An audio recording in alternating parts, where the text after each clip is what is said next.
আপনি কি জানেন বদরের যুদ্ধ কেন হয়েছিল? কিভাবে মাত্র ৩১৩ জন সৈন্য নিয়ে বিজয় লাভ করেছিল মুসলিমরা?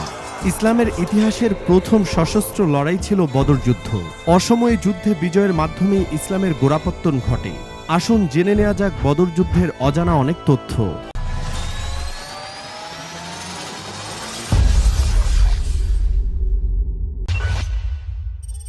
৬২২ সালে মহানবী হযরত মুহাম্মদ সাল্লাল্লাহু আলাইহি ওয়াসাল্লাম হিজরত করে ইয়াসরিব শহরে গমন করার পর এই শহরের নাম হয় মদিনাতুন নবী বা মদিনা।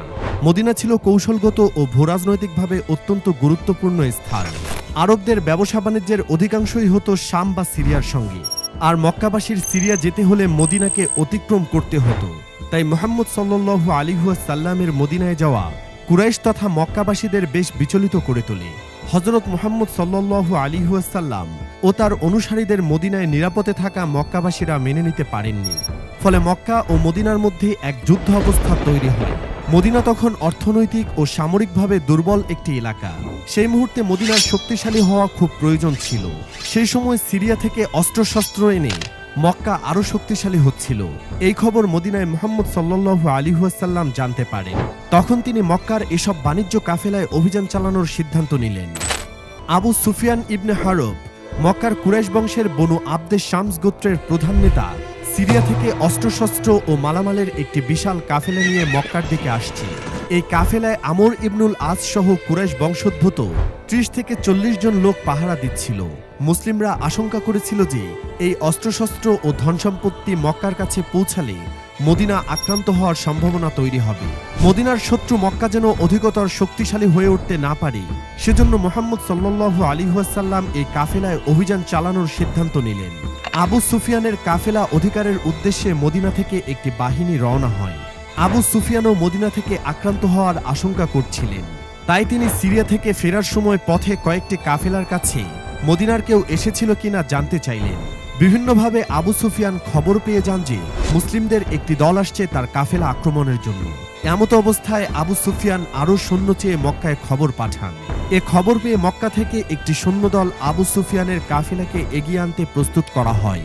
আবু জাহেলের নেতৃত্বে ৭০০ উষ্ট্রারোহী, ১০০ অশ্বারোহী ও ২০০ পদাতিক সৈন্যসহ প্রায় ১০০০ সৈন্য নিয়ে মদিনার অভিমুখে যাত্রা করা হয়। কিন্তু আবু সুফিয়ানের কাফেলা মুসলিমদের চোখ এড়িয়ে ভিন্ন পথে লোহিত সাগরের কুল ঘেঁষে পালিয়ে যেতে সক্ষম হয়। এদিকে মক্কা থেকে যে একটি বাহিনী বাণিজ্য কাফেলাকে পাহারা দেওয়ার জন্য আসছিল, তাদের কাছে আবু সুফিয়ান এই মর্মে খবর পাঠান যে তিনি নিরাপদে মক্কায় পৌঁছেছেন এবং তারা যেন মক্কায় ফিরে আসে। আবু সুফিয়ান নিরাপদে মক্কায় গিয়ে ওই সৈন্য বাহিনীকে ফেরত যেতে বললেও আবু জাহেল সেখানে আরও ৩ দিন অবস্থানের সিদ্ধান্ত নিলেন। এ সময় উতবাহ সহ কুরাইশদের অনেকেই একটি সংঘর্ষ এড়াতে চেয়েছিলেন, কিন্তু আবু জাহেল তা মানতে নারাজ ছিলেন। যারা যুদ্ধের বিরোধিতা করেছে আবু জাহেল তাদের অপমান করতে থাকেন। এই সংবাদ শুনে শান্তিপ্রিয় নবী সাল্লাল্লাহু আলাইহি ওয়াসাল্লাম চিন্তিত হয়ে পড়লেন এবং কি করবেন বুঝে উঠতে পারছিলেন না। তখনই আল্লাহ রাব্বুল আলামিন আল কোরআনের আয়াত নাজিল করে বললেন, তাদের সাথে যুদ্ধ করো যারা তোমাদের সাথে যুদ্ধ করে, তবে সীমা অতিক্রম করো না, কারণ সীমালঙ্ঘনকারীদের আল্লাহ পছন্দ করেন না। সূরা বাকারা আয়াত ১৯০। তখন মুহাম্মদ সাল্লাল্লাহু আলাইহি ওয়াসাল্লাম সবার সঙ্গে পরামর্শে বসেন। আবু বকর রাদিয়াল্লাহু তাআলা আনহু ও উমর রাদিয়াল্লাহু তাআলা আনহু বক্তৃতা দিয়ে অন্যদের যুদ্ধে অংশগ্রহণে উদ্বুদ্ধ করেন। বৈঠকে আনসার ও মুহাজির সকলেই যুদ্ধে অংশগ্রহণের পক্ষে মত দেন। ফলশ্রুতিতে মুহাম্মদ সাল্লাল্লাহু আলাইহি ওয়াসাল্লাম মুসলিম বাহিনী নিয়ে বদরের নিকটে পৌঁছান। সেদিন কুরাইশ বাহিনী সম্পর্কে তথ্য সংগ্রহের জন্য কয়েকজনকে পাঠানো হয়। তারা বদরের প্রান্তরে একটি কুয়ায় ২ জন পানি সংগ্রহরত ব্যক্তিকে দেখে বন্দী করেন। তাদের কাছ থেকে মুসলিমরা জানতে পারে যে উপত্যকার শেষ প্রান্তের টিলার পেছনেই কুরাইশরা অবস্থান করছে। তখন তারা কুরাইশদের সংখ্যা জেনে নেয়, সেই সঙ্গে আগত কুরাইশ নেতাদের নামও জেনে নেয়। মুহাম্মদ সাল্লাল্লাহু আলাইহি ওয়াসাল্লাম মাত্র ৩১৩ জন সৈন্য নিয়ে বদরের প্রান্তরে হাজির হন। এই মুসলিম বাহিনীর মধ্যে ৮২ জন ছিলেন মুহাজির, যারা মক্কা থেকে মদিনায় হিজরত করেছিলেন। বাকি সবাই ছিলেন মদিনার আনসার। আনসারদের মধ্যে ১৭০ জন ছিলেন খাজরাজ গোত্রে এবং বাকি ৬১ জন আউস গোত্রের। মুসলিমরা যেখানে শিবির স্থাপন করেন সেখানে একটি পানির কূপ ছিল, যা তাদেরকে বাড়তি সুবিধা দিয়েছে, কারণ মরুভূমিতে পানির কূপ পাওয়া অত্যন্ত দুষ্কর। মুসলিম বাহিনীতে উট ছিল ৭০টি আর ঘোড়া ছিল মাত্র ২টি। অপরদিকে কুরাইশদের সৈন্য সংখ্যা ছিল প্রায় ১০০০। তাদের ঘোড়া ছিল প্রায় 100টি এবং উট ছিল প্রায় 170টি। কুরাইশরা সৈন্য সংখ্যায় মুসলিমদের থেকে 3 গুণ শক্তিশালী ছিল। অস্ত্রে শস্ত্রে তো আরও বেশি। পরদিন 17 রমজান 624 খ্রিস্টাব্দের 13ই মার্চ মুসলিম বাহিনী কুরাইশ বাহিনীর মুখোমুখি হয়। মুহাম্মদ সাল্লাল্লাহু আলাইহি ওয়াসাল্লাম তার বাহিনীকে 3টি সারিতে ভাগ করে সাজান। সবার সামনে ছিল বর্ষাধারী বাহিনী, তার পেছনে তীরন্দাজ বাহিনী এবং সবার পেছনে পদাতিক বাহিনী। দ্বন্দ্বযুদ্ধের মাধ্যমে যুদ্ধের শুরু হলো। কুরাইশ বাহিনী থেকে বেরিয়ে এলো 3 জন বিশিষ্ট যোদ্ধা, রাবিয়ার পুত্র উতবা ও সাইবা ও উতবার পুত্র ওয়ালিদ। তাদের মোকাবেলায় বের হলেন 3 আনসার সাহাবী। কুরাইশরা বলল, আমরা সবংশীয় কুরাইশদের সঙ্গে লড়াই করতে চাই। তখন নবীজি মুহাম্মদ সাল্লাল্লাহু আলাইহি ওয়াসাল্লাম পাঠালেন হামজাহ ইবনে আব্দুল মুত্তালিব রাদিয়াল্লাহু তাআলা আনহুকে, আলী ইবনে আবি তালিব রাদিয়াল্লাহু তাআলা আনহু এবং উবাইদা ইবনে হারিস রাদিয়াল্লাহু তাআলা আনহুকে। দ্বন্দ্বযুদ্ধে উতবার মুখোমুখি হন উবাইদা, সাইবার বিরুদ্ধে হামজা এবং ওয়ালিদের বিরুদ্ধে আলী। হামজার তরবারির আঘাতে সাইবা কুপকাত হন। সাইবা হামজাকে পাল্টা আঘাত করার সুযোগও পেলেন না। একইভাবে আলী ও ওয়ালিদকে শোচনীয়ভাবে পরাজিত করেন। ততক্ষণে উতবা ও উবাইদার যুদ্ধ জমে উঠেছে। তারা দুজনই প্রবল যুদ্ধে লিপ্ত হয়ে আহত হন। পরে হামজা ও আলী উবাইদার সাহায্যে এগিয়ে গেলেন। এরপর তারা উতবাকে হত্যা করে উবাইদাকে নিয়ে মুসলিম শিবিরে আসেন। মুহাম্মদ সাল্লাল্লাহু আলাইহি ওয়াসাল্লামের চাচাতো ভাই আলী ইবনে আবি তালিব এবং তার চাচা হামজা এই যুদ্ধে সক্রিয়ভাবে অংশগ্রহণ করেন। এরপর উভয় পক্ষের সৈন্যরা একে অপরের দিকে এগিয়ে আসতে থাকে। মুহাম্মদ সাল্লাল্লাহু আলাইহি ওয়াসাল্লাম তার যোদ্ধাদের নির্দেশ দেওয়ার আগে কুরাইশদের উপর হামলা করতে নিষেধ করলেন। তিনি বললেন, কুরাইশরা তোমাদের কাছাকাছি আসলে তীর নিক্ষেপ করে তাদেরকে হটিয়ে দিও। এ সময় তিনি আল্লাহর কাছে সাহায্যের জন্য দোয়া করতে লাগলেন। তখন তিনি কিছুক্ষণের জন্য তন্দ্রাচ্ছন্ন হয়ে পড়েন।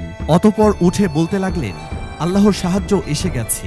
এরপর মুহাম্মদ সাল্লাল্লাহু আলাইহি ওয়াসাল্লাম যুদ্ধের ময়দানে এগিয়ে গেলেন এবং মুসলিমদের যুদ্ধে উৎসাহিত করতে করতে বলতে লাগলেন, সেই মহান সত্তার শপথ যার হাতে আমার মুহাম্মদের প্রাণ, আজ যেই ব্যক্তি ধৈর্য ও নিষ্ঠা সহকারে কাফিরদের সাথে যুদ্ধ করবে এবং শুধু সামনের দিকে এগোতে থাকবে, কোনো অবস্থাতেই পিছু হটবে না, আল্লাহ তাকে জান্নাত দান করবেন। এ কথা শুনে মুসলিমরা আরো উজ্জীবিত হলো এবং বীর বিক্রমে যুদ্ধ করতে লাগলো। এরপর মুহাম্মদ সাল্লাল্লাহু আলাইহি ওয়াসাল্লাম এক মুঠো ধুলি নিয়ে কুরাইশদের দিকে এগিয়ে গেলেন। সেই ধুলি তিনি কুরাইশদের উদ্দেশ্যে এই বলে ফু দিয়ে উড়িয়ে দিলেন যে ওদের মুখ বিকৃত হয়ে যাক। এরপর তিনি মুসলিম যোদ্ধাদের আরও শক্তিশালী হামলা চালানোর নির্দেশ দিলেন। মুসলিমদের কঠোর আক্রমণের পরিপ্রেক্ষিতে কুরাইশরা পর্যদস্ত হতে লাগল। এক পর্যায়ে তাদের প্রধান সেনাপতি বা নেতা আবু জাহেল নিহত হলে মক্কা বাহিনী ছত্রভঙ্গ হয়ে রণভঙ্গ দেয়। কিছুক্ষণ পর কুরাইশদের আরেক নেতা উমাইয়া ইবনে খালাফাও নিহত হন। যুদ্ধে নেতাদের এমন শোচনীয় মৃত্যু দেখে কুরাইশরা পালাতে শুরু করে। বদরের যুদ্ধে কুরাইশদের 70 জন সৈন্য নিহত হয়, অপরদিকে মুসলিমদের 14 জন নিহত হন। যুদ্ধ শেষ হওয়ার পর নিহত মুসলিমদের যুদ্ধক্ষেত্রে দাফন করা হয়। এই যুদ্ধে কুরাইশদের শীর্ষস্থানীয় অনেক নেতা মৃত্যুবরণ করেন। মুসলিমরা বিশ্বাস করে যে এই যুদ্ধে মুসলিম বাহিনীকে ফেরেশতারা সক্রিয়ভাবে সহযোগিতা করেছিল। পবিত্র কোরআনে আল্লাহ তাআলা ইরশাদ করেন, নিশ্চয়ই আল্লাহ বদরের যুদ্ধে তোমাদের সাহায্য করেছেন, অথচ তোমরা ছিলে দুর্বল। কাজেই আল্লাহকে ভয় করতে থাকো যাতে তোমরা কৃতজ্ঞ হতে পারো। সূরা আল ইমরান আয়াত 123। যুদ্ধ শেষে প্রায় 70 জন কুরাইশকে যুদ্ধবন্দী হিসেবে মদিনায় নিয়ে যাওয়া হয়। বন্দীদের মুক্তিপণের পরিমাণ ছিল সর্বোচ্চ 4000 দিরহাম। আর তাদের কেউ কেউ মদিনায় শিশুদের লেখাপড়া শেখানোর বিনিময়ে মুক্তিপণ আদায় করল। কেউ মুক্তি পেল কুরাইশদের কাছে বন্দী মুসলিম মুক্তির বিনিময়ে। আবার কাউকে মুসলিমদের প্রতি কঠিন কষ্টদায়ক আচরণের কারণে আল্লাহর রাসূল সাল্লাল্লাহু আলাইহি ওয়াসাল্লাম হত্যা করলেন। আর অসমর্থদের শর্তের বিনিময়ে এবং কম দোষীদের নিঃশর্ত মুক্তি দেওয়া হয়েছিল।